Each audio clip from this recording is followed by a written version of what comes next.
Hello everyone and welcome to English for Always. In this video, we're gonna carry on the next two chapters, chapter 3 and 4 of Little Women by Louisa May Alcott. And I hope that you guys enjoy my video as much as I do. Now let's start.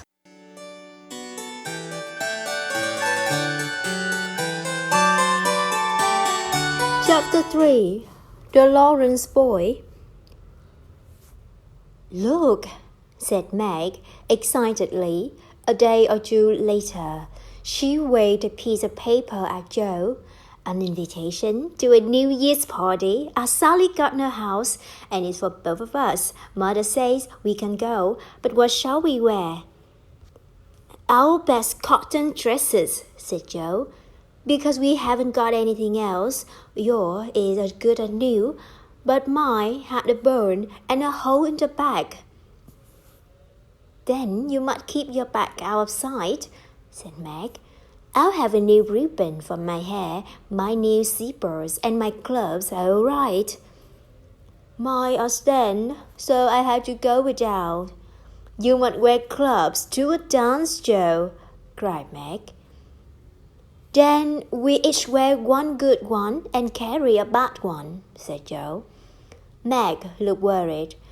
"All right, but you will behave nicely, won't you? Don't stare or put your hands behind your back." On New Year's Eve, the two younger sisters watched the two older girls get ready for the party. There were a lot of running up and down and laughing and talking. Meg wanted some curls around her face, so Joe began to work on the paper ends of Meg's hair with a pair of hot tongs. "Should they smoke like that?" asked Beth. "It's a wetness drying," said Joe. "What a strange burning smell," said Amy. "I'll take the papers off now," said Joe. "And you see lots of little curls." She took the papers off, and to her horror, the burnt hair came off with them. Oh, what have you done to my hair?" cried Meg. "I always get things wrong," said Joe unhappily. "I'm so sorry. I suppose the tongues were too hot." "Don't worry," Amy told Meg, who were crying. "Just tie your ribbon so that the ends come on to your forehead a little, and it will look quite fashionable." At last, Meg and Joe were ready and went off to the Gardner house, where Mrs. Gardner welcomed them kindly. Meg immediately began to enjoy herself with Sally.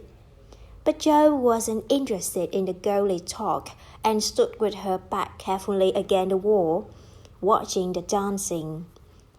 Soon Meg was asked to dance. Then Joe saw a big red-haired boy coming towards her, and she quickly went through a door into a small room. Unfortunately, another shy person was already hiding there, and she found herself looking at the Lawrence boy. "Oh dear, I didn't know anyone was here," Joe said. The boy laughed. "Don't go. I came in here because I don't know any people. But I think I've seen you before," he said. "You live near us, don't you?" "Next door," said Joe. "We enjoyed your nice Christmas present." "My grandfather sent it, Miss March." "But you gave your grandfather the idea, didn't you, Mr. Lawrence?" "I'm not Mr. Lawrence, only Laurier," he said. "And I'm not Miss March, only Joe," she said. "Do you like parties?" "Sometimes," he answered. "I've been abroad a lot recently, and I don't know how to do things here." "Abroad?" said Joe. "Oh, did you go to Paris?" "We went there last winter." "Can you speak French?" she asked. He said something in French, but Joe listened carefully. "You asked, Who is the young lady in the pretty slippers?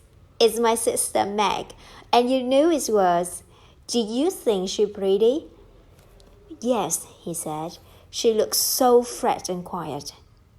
This pleased Joe very much, and soon the two of them were talking easily like old friends. I hear you're always studying hard, said Joe. Are you going to college soon? Not for a year or two, he said. I'm 16 next month, and I won't go before I'm 17. I wish I were going to college, said Joe. I hate even the idea of it, said Laurie. Joe wanted to know why, but he looked so serious that instead of asking, she said, Why don't you go and dance? I will if you come too, he answered. I can't because, Joe stopped. Because what? You won't tell? Never. I have a bad habit of standing near a fire, and I burn my dresses, said Joe. I have to keep still so that no one will see the burn on this one. Laugh if you like. But Laurie didn't laugh. Never mind that, he said gently. Please come. Joe smiled. All right, she said. Thank you. When the music stopped, they sat down and began to talk. But Joe saw Meg waving at her. She went over and followed her sister into a side room. I turned my foot over and hurt my ankle, said Meg. I can't walk on it, and I don't know how I'm going to get home. I'm not surprised you turned your foot over in those stupid high shoes, said Joe. You have to get a carriage or stay here all night. A carriage will cost a lot, said Meg, and I can't stay here for the night because the house is full. I'll just rest until Hannah comes to fetch us, then do the best I can. They're going in for supper now, said Joe. I'll stay with you. No, run and bring me some coffee, said Meg. Joe found the coffee, but immediately dropped one down the front of her dress. She was cleaning it off with Meg's glove when a friendly voice spoke to her. Can I help? Said Laurie. He had a cup of coffee in one hand and a plate with a cake on it in the other. I was trying to get something for Meg, said Joe, and I was looking for someone to give this to, he said. He fetched more coffee and a cake for Joe. Then the three of them had a happy time talking together until Hannah arrived. Meg completely forgot about her food and stood up quickly. She cried out with pain, and when Laurie saw that she could not walk, he immediately offered to take them home in his grandfather's carriage. But you can't want to go home yet, said Joe. I always go early, said Laurie. He sat with the driver, and the two girls sat with Hannah inside the carriage, and they talked excitedly about the party. I had a wonderful time, did you? Said Joe. Yes, until I hurt myself, said Meg. Sally's friend, Annie Moffat, has asked me to go and stay with her for a week in the spring when Sally does. Joe told Meg her adventures, and then they were home. They thanked Laurie and went quietly into the house, hoping to wake no one. But as soon as they opened the bedroom door, two little voices cried out, Tell us about the party! Tell us about the party!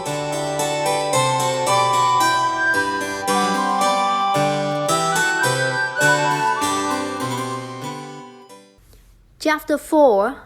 The House Next Door. It's so nice to go to parties and drive home in carriages, said Meg the next morning. All the people live like that all the time, and I wish we could. I wish we were rich. Well, we're not, said Joe. So we must do our work with a smile, the way Mother does. Mr. Smart had lost most of his money helping a friend. When the two older girls discovered this, they wanted to do something to earn some money for the family, and as soon as they were earning enough, they found work. Meg got a job teaching 4 small children.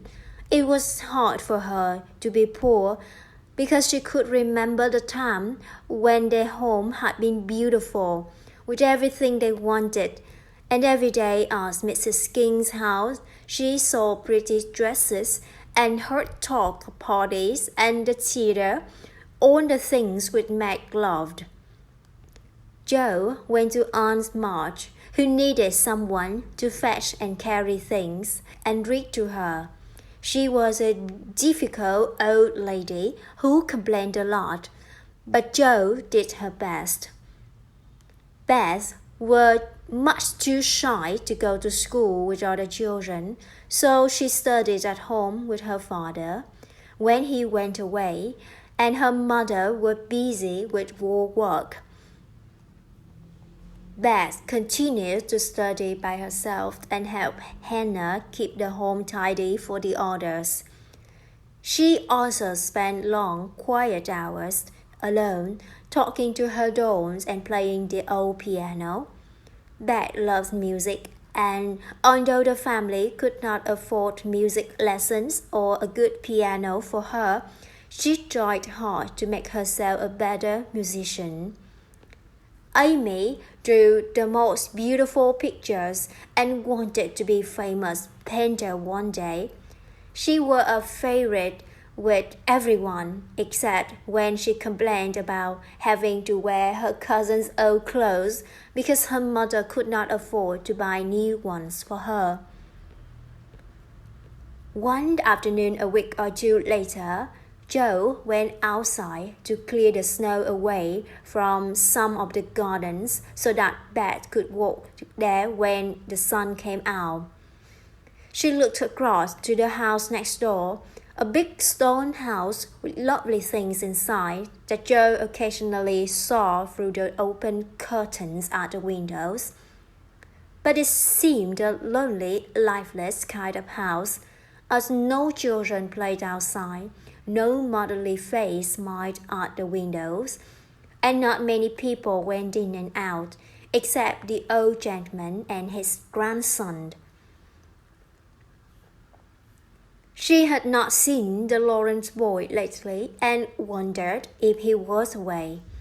But suddenly she saw him looking out of the upstairs window.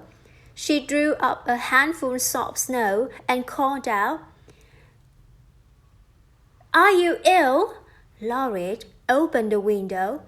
"I'm almost better, thank you," he said. "I had a bad cold." "What do you fight to do?" said Joe. "Nothing," he said. "They won't let me." "Why don't you get someone to come and see you?" "I don't know anyone." "You know us," said Joe. "So do I," laughed Laurie. "Will you come, please?" "I'll come if Mother will let me. I'll go and ask her. Shut the window and wait until I come." Laurie was excited and began to get ready for Joe's visit. He brushed his hair and tried to make his room tidy. Soon after, he heard voices downstairs. Then a surprised servant ran up to his room. "There's a young lady to see you, sir," she said. A moment later, Joe appeared with a box in one hand and Beth's 3 small cards in the other. "Mother sends her love," she said. "Meg asked me to bring some of her cake, and Beth thought you would like to play with her cats. Isn't she funny?" Laurie laughed. "How kind you all are," he said. "Shall I read to you?" said Joe. "I'd rather talk," he said. "I can talk all day," said Joe, smiling. Beth says I never know when to stop. Is Beth the one who stayed at home? Yes, that's Beth. She's a good girl. The pretty one is Meg, and the curly haired one is Amy. Is that right? He said. Yes, how did you know? Laurie's face became red. I hear you calling to each other, and you always seem to be having so much fun. Sometimes, in the evenings, you forget to close your curtains, and I can see you sitting round the fire with your mother. I haven't got a mother. Joe saw the sadness in his eyes. Why don't you come over and see us? Would your grandfather let you? Perhaps, if your mother asked him, said Laurie. He spends a lot of time among his books, and Mr. Brooke, my tutor, doesn't live here, so I haven't anyone to go out with. Do you like your school? I don't go to school. I go out to work, to my aunt's, said Joe. She described the difficult old lady and made him laugh with her story. She told him all about her sisters, their play, they acted, and their hopes and fears for their father. Then they talked about books, and Joe discovered that Laurie loved them as much as he did. Come and see our library, he said. Grandfather is out, so you needn't be afraid. I'm not afraid of anything, replied Joe. He took her down to a room where the walls were covered with books and pictures. You should be the happiest boy in the world, said Joe, sitting in a big armchair and looking round. A person can't live on books, he said. Suddenly, a bell rang. Joe jumped up out of the chair. Is your grandfather? She said. What if it is? Said Laurie with a smile. You're not afraid of anything, remember? Perhaps I am a little bit afraid of him, said Joe. The servant came in at that moment. The doctor is here to see you, sir, she said to Laurie. Can I leave you for a minute or two, Joe? He said. Yes, I'm very happy here, said Joe. He went away, and Joe was staring at a large picture of the old gentleman when the door opened again. Without turning, she said, I won't be afraid of him because he got kind eyes. Although his mouth looked hard and cold, he's not as handsome as my grandfather, but I like him. Thank you, said a deep voice behind her. She turned quickly and saw old Mr. Lawrence. Joe's face turned a bright red, and she wanted to run away, but the old man's eyes looked kinder than those in the picture and seemed to have a smile in them. So you're not afraid of me, huh? He said. Not much, sir. But I'm not as handsome as your grandfather. Not quite, sir. But you like me. He laughed and shook hands with her. Now, what have you been doing with my grandson? Trying to cheer him up, sir, said Joe. He seems a bit lonely. Then come and have some tea with us. Laurie was very surprised to see Joe with his grandfather, but was soon talking and laughing happily with Joe. The old man watched the two young people and noticed the change in his grandson. She's right, he thought. The boy does need cheering up. After tea, they went into a room where there was a large and beautiful piano. Do you play? Joe asked Laurie. Sometimes, he answered. Play now. I want to hear it so I can tell Beth. So Laurie played and Joe listened. Afterwards, Mr. Lawrence said, he played quite well, but I want him to do well in more important things. Now, I hope you'll come again. He shook hands with her. Good night, Joe. Laurie walked to the door with her. He doesn't like to hear me play, he said. Why not? Said Joe. I'll tell you one day, he said.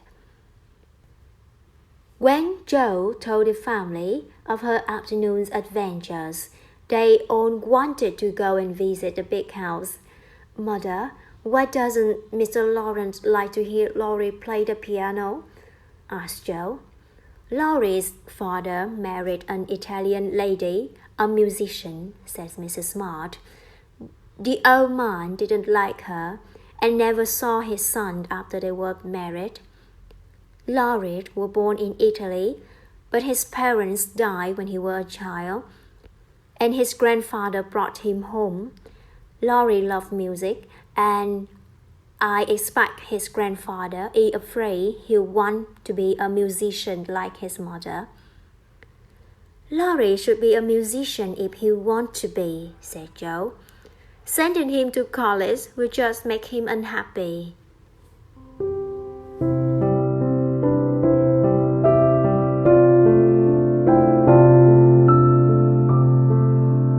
What happened next to the Lawrence boy and the 4 March girls? Let's wait till the next video. And please give me a like, a share and a subscribe for my channel. Thank you again and see you next time.